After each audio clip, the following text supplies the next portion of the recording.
We're coming to you with breaking news. President Trump right now speaking live from the White House about Iran. Take a listen. Too many to introduce. A lot of them are political champions, and we don't care about them today, right? Right, Duffy? But we have, most importantly, wonderful people that love our country. And before we begin, I think I will say a few words about what's going on with respect to our operation in the country of Iran. The United States military, together with the wonderful Israeli partners, continues to totally demolish the enemy far ahead of schedule and at levels that people have never seen before, actually. We're destroying more of Iran's missiles and drone capability every single hour, knocking them out like nobody thought was possible. As soon as they set off a missile, within 4 minutes, the launcher gets hit. They don't know what's happening. But we have the greatest military anywhere in the world. Their Navy is gone. 24 ships in 3 days. That's a lot of ships. Their anti-aircraft weapons are gone. So they have no air force. They have no air defense. All of their airplanes are gone. Their communications are gone. Missiles are gone. Launches are gone, about 60% and 64% respectively. Other than that, they're doing quite well. I said, what's left? But they're tough, and they want to fight. And they're calling. They're saying, how do we make a deal? I said, you're being a little bit late, and we want to fight now more than they do.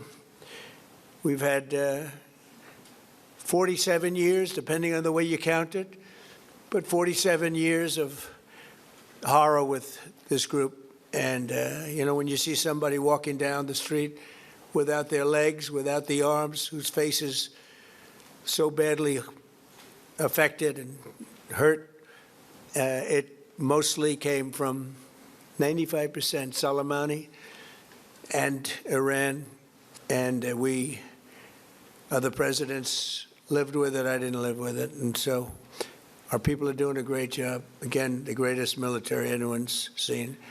Thank you.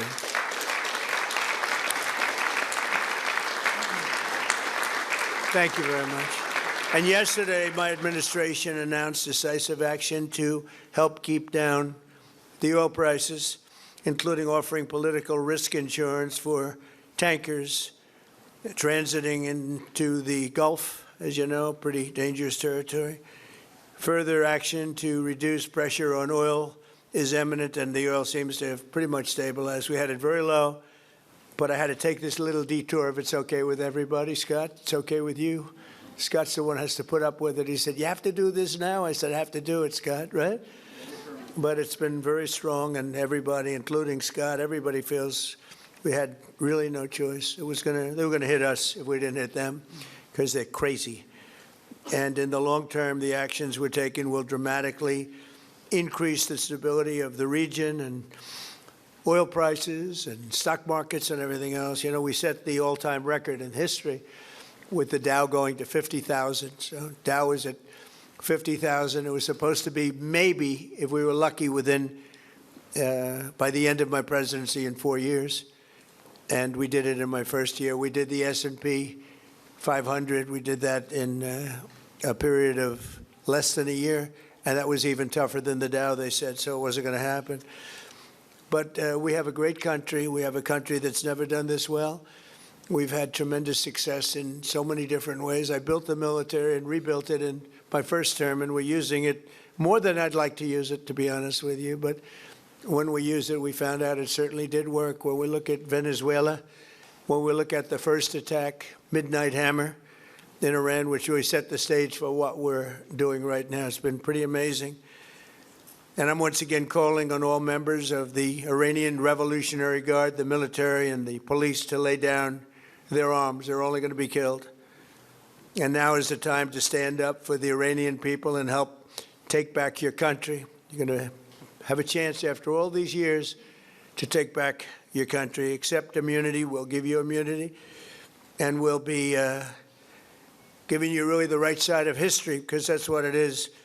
So you'll be perfectly safe with total immunity, or you'll face absolutely guaranteed death. And I don't want to see that. They don't want to see it either.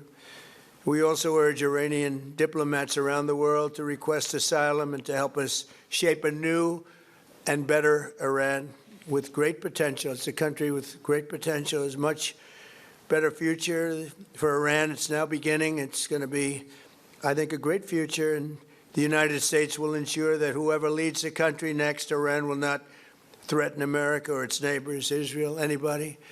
If you look at what happened, they had missiles aimed at all of these other countries, Qatar, Saudi Arabia, UAE, many others, that weren't really involved very much, and they had missiles aimed. Well, they were aimed there long before this ever started. They were going after the entire Middle East, and then we came along.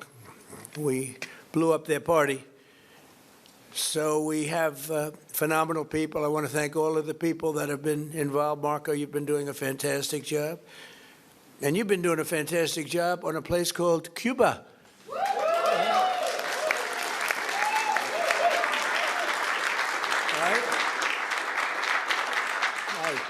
And A-Rod came in before. I said, hey, do you want to come up to a little award? He's gone to plenty of award ceremonies. Thank you, A-Rod.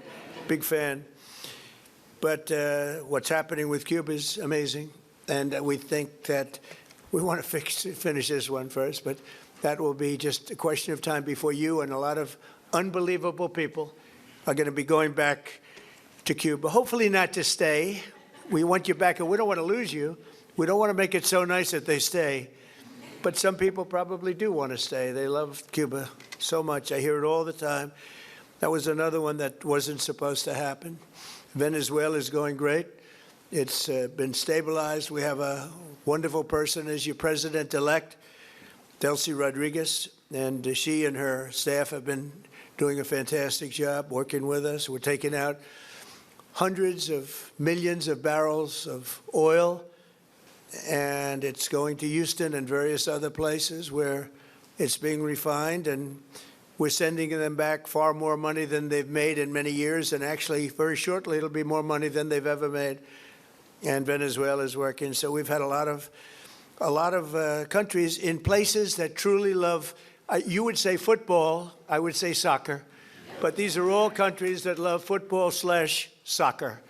And so I think the group likes it. And if you'd like, you could sit. I know I'm a very exciting speaker, but you can sit down if you'd like, okay? I'm looking at everybody standing. I'm saying, let's sit down. Because we're here to honor these great champions, and we want to. All right, you were just listening to President Trump there at the White House. This was a ceremony for Inter Miami CF, the MLS team there, behind President Trump as he's addressing the audience there and reporters. But obviously, news of day being about Iran, the president really kind of giving an update on this mission, this joint mission between U.S. and Israeli forces against Iran there at the White House. And I want to bring in our senior national policy reporter, Ann Flaherty, who was listening in. And the president really touting success here. At one point, he had said that Iran is tough. They want to fight, but now they want to talk. And you know, for him, it's a little too late. But touting the success, 24 ships, he says, that they destroyed in 2 days, and almost all of their anti-aircraft resources decimated. The president really steering the narrative here, talking about the success of this campaign. Yeah, that's right, Alex. I mean, he really gave details there. He talked about 60% of missile and missile launchers being destroyed. He talked about ballistic missiles. As soon as they are fired, within 4 seconds, they're destroyed by the U.S. military. He's, as you mentioned, that 24 ships gone from the Iranian Navy in just 3 days. He says they have no air defenses left. So he said, quote, this is really far ahead of schedule. Now, I don't think anybody questions the might of the U.S. military and their capabilities to take out many of these targets. We've seen, for example, B-1 and B-2 bombers in recent days, really destroying some of those hardened targets under the ground. But of course, the question is what happens next? And, you know, he has been reluctant to talk about it. We heard that he just got on the phone with John Karl, one of our correspondents, and he told him, you know, I don't want to talk about, forget next. He says what we're doing now is great, it's working. He just wants to focus on that.